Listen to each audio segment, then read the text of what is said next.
Hey guys, Professor Bill, Comic Book University, taking over Nerdarchy again. Now, listen, I got a couple comic books that I went and checked out this week, and drop it.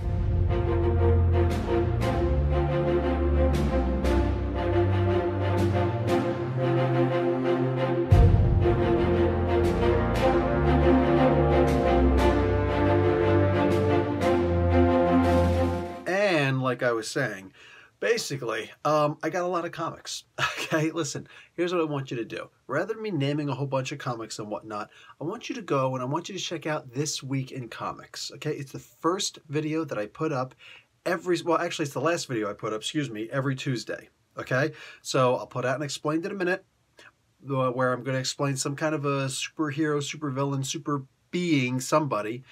But then the last thing that I'll put up on a Tuesday will be my This Week in Comics. So all the comics that are going to come out on a Wednesday morning, I will have already had them in my hands, been reading them, and hey, showing you guys because of my close affiliation with my local comic book store. So big red title, This Week in Comics. Go and check it out. Whole bunch of good stuff there. I also talk about all the new figures and statues and toys and everything else that's going to come out in your local comic book store every Wednesday. All right. If I were to pay particular attention to anything, it would probably be Thanos. Thanos came out last week. This week, oh wow, really good, really good. The Origin of a Cosmic Ghost Rider. And also all of you Star Wars fans, the Darth Vader, issue number 12, written by Charles Soule. He has Vader take an old lightsaber that he'd killed a Jedi for. He bleeds the crystal to turn it red, but someone destroyed the saber. He was able to salvage, however, the crystal that he'd bled, the Kyber crystal. So what he does is he has to reform. He has to form a new lightsaber hilt. Yeah, I think you guys know which one I'm talking about. Anyway, so. Really good stuff. After that, I may have done a little something or another with my Marvel FASERIP game stuff. Drop that too.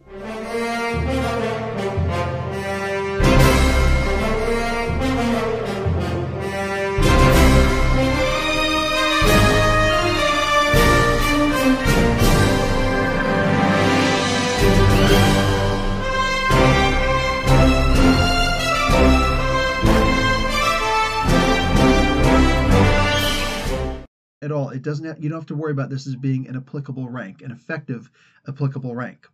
But now let's say you want to add flight, even at, let's say, typical 6. Flight at typical 6, that's an extra power, so that's a +1 column shift to the effective cost. So your Monster 75 cost now bumps up to Unearthly 100 cost. But let's say instead you want to bring this flight up to Remarkable 30 instead. Well, that's within 1 column shift. That's within 1 shift of their incredible, which is your highest effective rank.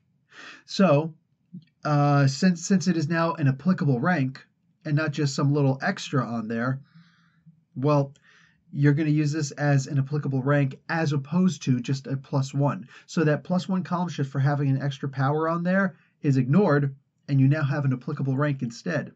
So your resources still, your effective cost still goes up to Unearthly 100, but now you've got Remarkable 30 flight as opposed to that typical 6 flight. Weird, right? I'm not going to disagree with you.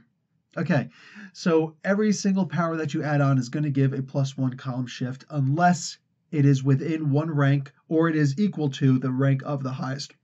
Or if it is your highest, then it's no longer just a +1. Now it's no longer even an applicable rank. Now it's your highest applicable rank. So that's what's going to really determine your effective cost.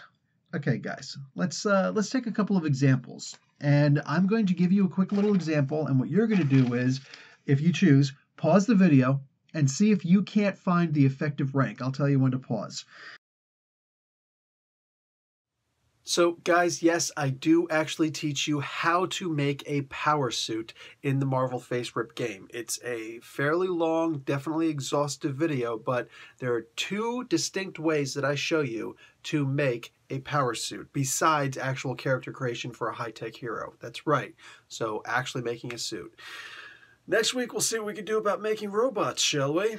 Anyway, aside from all that good stuff, I also made a bunch of Explained in a Minutes. Right now, I'm currently doing the Doom Patrol. If you're checking out on the WB, they got a new TV series coming out called Titans. You're going to have, like, Robin, one of the Robins is going to be there. Raven, Beast Boy, I'm sure, is going to be there. Hawk and Dove, I also did those guys Explained in a Minute. But they're also advertising that they're going to be putting out the Doom Patrol. These are 4 very original characters from way back in the early 60s, I think 1963. Oof, really old. Yeah, they actually predate the X-Men by 3 months. And yes, that's where a lot of the inspiration came from. Anyway, that's what I'm doing this week. And last week, I'm trying to actually put together all 4 original members of the Doom Patrol because they're going to be in the Titans TV show.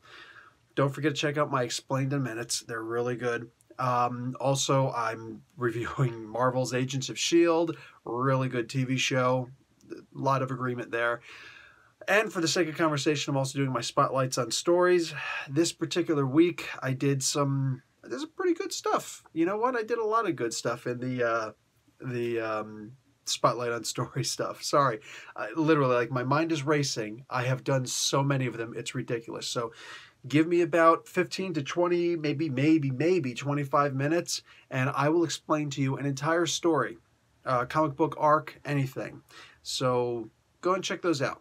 Anyway, guys, all my stuff is listed in playlists, and you should have no problem. All right, guys. That's it for me. Nerdarchy, can go back and do your thing. Professor Bell, Comic Book University. Class dismissed.